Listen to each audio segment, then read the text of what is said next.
oil theft is constituting a huge economic sabotage in Nigeria, and the authorities are beginning to wage the required battle against the menace. Police operatives attached to the IGP Special Task Force on Petroleum and Illegal Bunkering have successfully busted an illegal petroleum refining operation in Edo State. According to the statement by the Force Public Relations Officer Olumuya Adejobi, the raid led to discovery of 3 empty trucks and 31 surface tanks, 7 of which were loaded with petroleum products. 2 suspects were also arrested during this raid. Mujid, this is just, when you look at that sector, it's very sophisticated, and people that have been indicted, government officials, security agency, it's a very, very organized cartel. Religious leaders. The Navy gave a press conference last week. They said they saw drums in churches and mosques in the Niger Delta. Drums? Drums of stolen crude oil. Now, beyond that, it is an organized crime. The people running illegal... Like the ship that yes. It has capacity of 400,000 barrels. How many minutes will it load? These are just mini... Do you know that these are just mini... And in 400,000 barrels is... one barrel is about 32 liters. 32 liters? Yes, in one barrel. So that's commercial quantity. Yeah. Now, let me blow your mind. A study of oil thefts in the world shows that Nigeria is ranked highest in crude oil theft of about 400,000 barrels per day. The next country to us, Mexico, we want to know 40,000. From 400,000 number 1 to 40,000. So now we are losing about $700 million monthly as a result of organized drop in revenue. You see, all these, the ones in legal refineries, they are not our problems. Our problems are at the loading base where this organized cartel. Organized cartel. That's why when you look at the counterfactual, the 4 billion naira contract awarded to Tompolo per month will, it's like we are helpless. Will save Nigeria almost $700,000. $700 million. So when you look at it, you convert that, it's just chicken change. So if we can actually solve the problem, then kudos to those who came up with that. How can a vessel that has capacity for 400,000 barrels come to load without any paper? Came in the night, the Navy monitored, and after about 20 minutes, when they suspected that they were getting close, zoomed off. So those targeting the legal refineries is like somebody stealing elephant and you are running after the person that is stealing cricket. That's the way I see it. Wale, this is economic, can be referred to as an economic sabotage. It's a very unfortunate thing. But we should bear in mind that this problem has been there for a very long time. We are talking about 20 years. And we seem not to have a solution to the problem. An official of NAPC said recently that there are 200 illegal refineries in the country that are working, operational. But we don't have one single refinery in Nigeria owned by Nigeria government. So, but there are 200 illegal refineries. What these guys do is that they tap into the pipelines, pump the oil, crude oil, into, to the forest where they have a small refinery, heat it up, and then funnel the, extraction into a cooler where they now sell their products. They produce kerosene, they produce diesel and also petroleum. Yeah. And they make a lot of, millions. It's an organized crime. And there's no way it could have succeeded without institutional support. Because to set up a refinery, you need at least 4 plots of land. Yeah. So it's not a small thing. So even with ordinary Oh, you can see the tanks know, as how big they yeah, are. see how big they are. You know, took time to and invest so in much some to of do these it. refineries, you have up to about 50 people working there. Yeah. They sleep there from morning to night. Now, the consequences are part, from the being a drain on the Nigerian economy. Like Mogid said, $700 million, in a day. It's also a kind of environmental genocide on those communities because they don't have regulations for control of, Yes. the pollution. That's been flared, yes. And yeah, the they suits, destroy the black the, suits. and the impact affecting on them in even River State. health, pollution, cancer, all sort of genetic related Environmental. environmental, problems. So, and even the, aquatic products, natural products, fishes and all that. So I think, we are happy that the police has been able to storm a particular place. But then, there are still about 200 refineries, illegal refineries out there that we all know, but it seems nobody is doing anything about it. We are quick to criticize government. We are quick to say all is not well with the country and things are not working and everything. But you just see an average Nigerian is interested in hurting the country, as in pipeline vendors all around. That is what they live on. Community, they know. The community leaders, they know in conspiracy with them.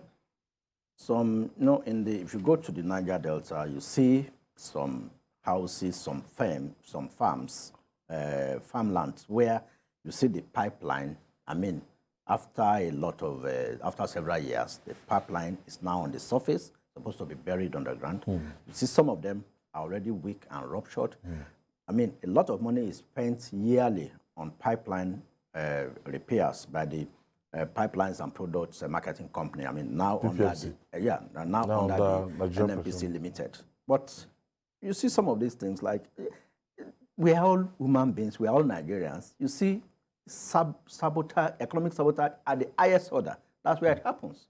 So now there is a special unit set up by the Inspector General of Police. They call it the Special Task Force on Petroleum and Illegal Bunkering. So those are the team that arrested those dealing in illegal bunkering. Now, there was a time Governor Wike of Rivers also went into the forest himself. He led the team to the forest, and I think about 6 or 7 illegal refineries were burnt down and destroyed. But the moment you destroy one, they move closer into the bush. I recall that about 6 months ago or earlier in the year, there was a serious calamity where more than 200 people were burnt to death when one of those illegal refineries exploded in the Niger Delta. So the risk to lives and property, the economic loss to the country, and the environmental hazard to the people living around that area, even to those families. Okay, let's take our first caller. James is calling us from Ikorodu. Good evening, sir. Good evening, James. Thank you for the wonderful work and analysis you are giving us to know what is actually happening in our country. We really appreciate it. What's really happening in the Niger Delta is, just as I say, it's a very organized, high cartel crime being perpetrated by these highly placed people who are there to break down the economy, and it's high time the government take drastic measures to stop it before they completely bring down the economy. But the level of this crude oil theft, this is not something that just started yesterday. It has been long that we're doing it, and the government seems to have a kind of maybe pay kind of debt here. They don't want to take a kind of measure to stop it. But that's what they're giving out the contract now to Tompole. We hope that you'll be able to save our economy, to safely safeguard this. God bless you and have a nice day. Thank you.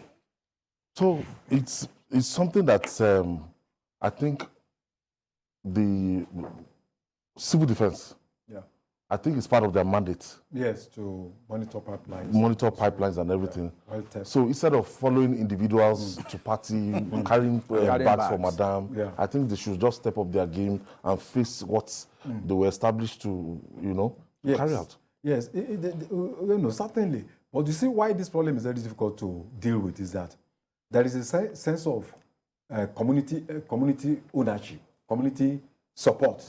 You know, they feel some communities, because when these people make a lot of money, they buy cars, they give funds to the communities. To hungry people, they pay school fees of even people that are in schools and all that. So they do a kind of projects in those communities. So they find a situation where those CSR. communities are also giving them tactical support. Yeah. And of course, before you can deal decisively with these people, you need information. You need the host communities to be able to show some level of resentment.